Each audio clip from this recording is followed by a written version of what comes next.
I forgot to touch on something. That was really powerful. That came to me last night. So, in October 2023, right around October 7th, 2023, when I resigned,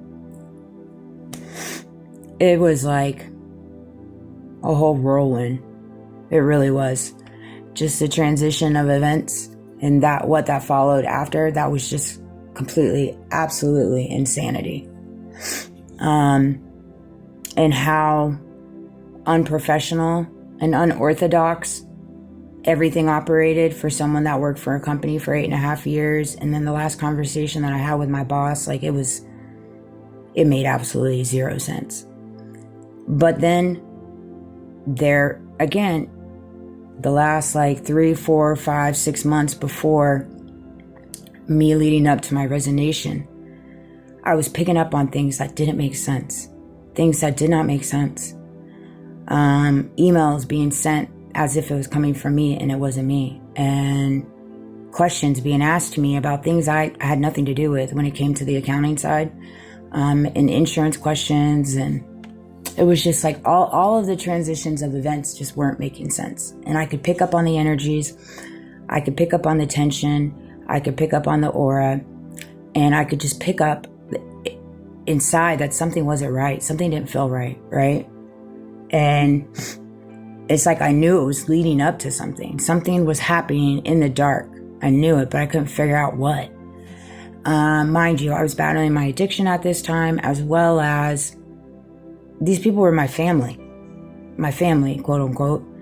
And so it was really hard for me to get to a place of recognizing, like, this can't be happening. These people are your family. You know what I mean? And so going through the realization of that.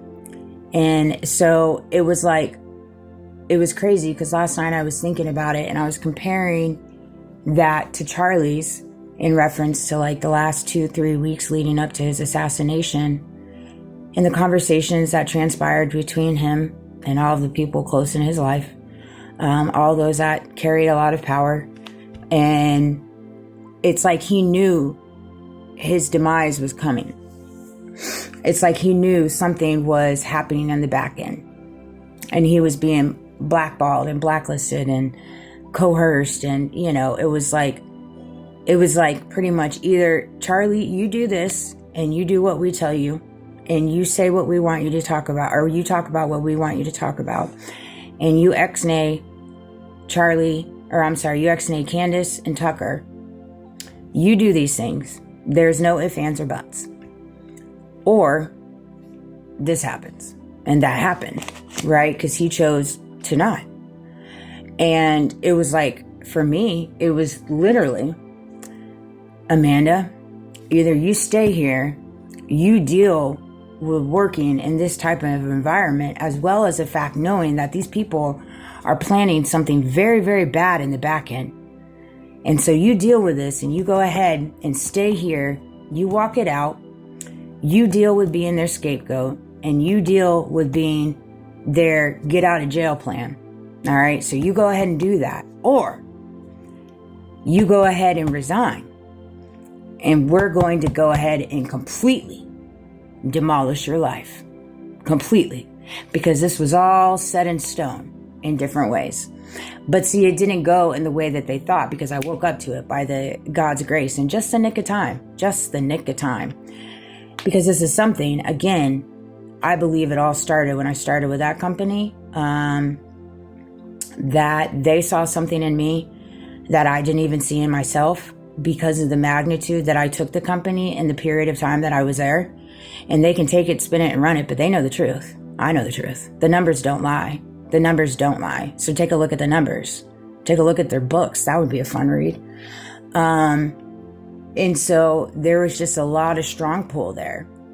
And it's funny because one of my employees that used to work for me, that was a liar, straight up. Many of those fly high there. And very religious, very, very religious, very religious. She called my second job Friday night when I worked I saw her name pop up on the caller ID. I told my boss, I was like, I ain't answering that. That's a bad idea if I answer that. And it was funny. I told her, I said, honestly, if I answered it, I'd probably be like, hello, liar, how are you?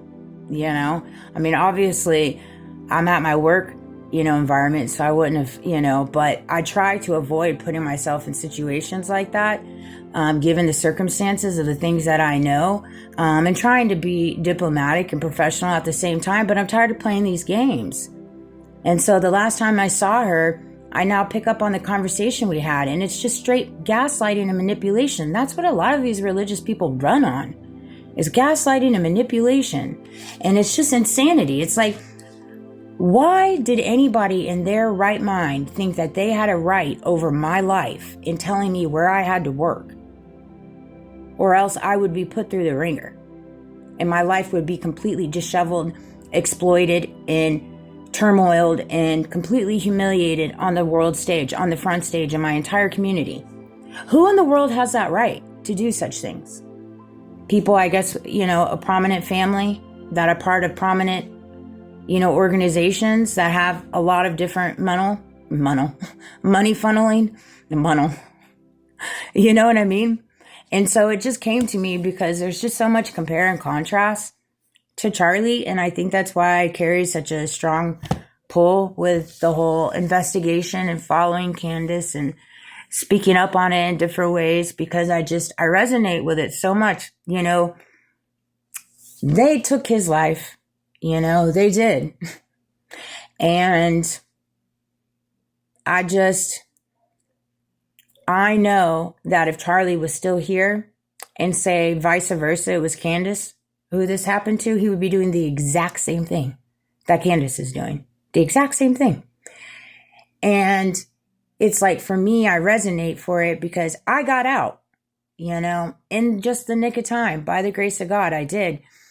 And with God's fortitude and his strength and his resilience and his empathy and his grace to me, I've been able to overcome everything that these people have done to me in the last couple of years since that event. But Charlie didn't, he didn't. And I feel so called to the whole entire unraveling of events deep within my heart of hearts. I know it's all connected somehow, some way. In reference to how God's strategically planning the unraveling of everything between my story, Charlie's story, Candace, and just the investigation and everything worldwide, and so it's just, it really kind of set the tone for me, because so often enough I've been told in the last year with people that have so just popped up in my reality every now and again, said to me, well, at least you're not there anymore. At least you got out. Absolutely. But that doesn't make everything that has been done to me okay. That doesn't make it okay. So because I no longer work there anymore, by the grace of God, it's okay for my entire life to be completely demolished by people that said XYZ but land on no evidence, no facts,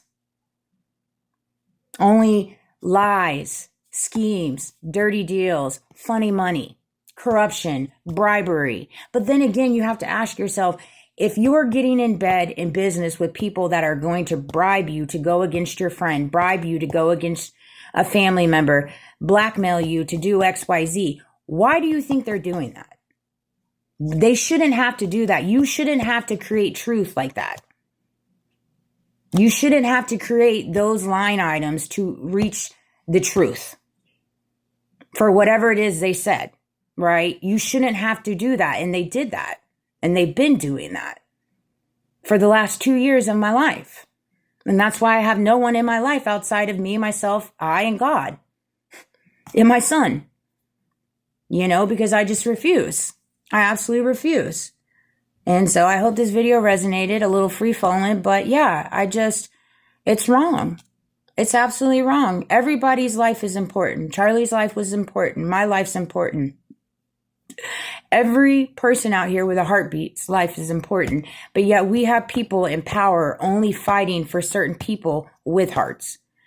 And then they're taking away the SNAP benefits and they're doing this and they're doing that and they're doing this. It's like, really? Like, golly, where is your humility?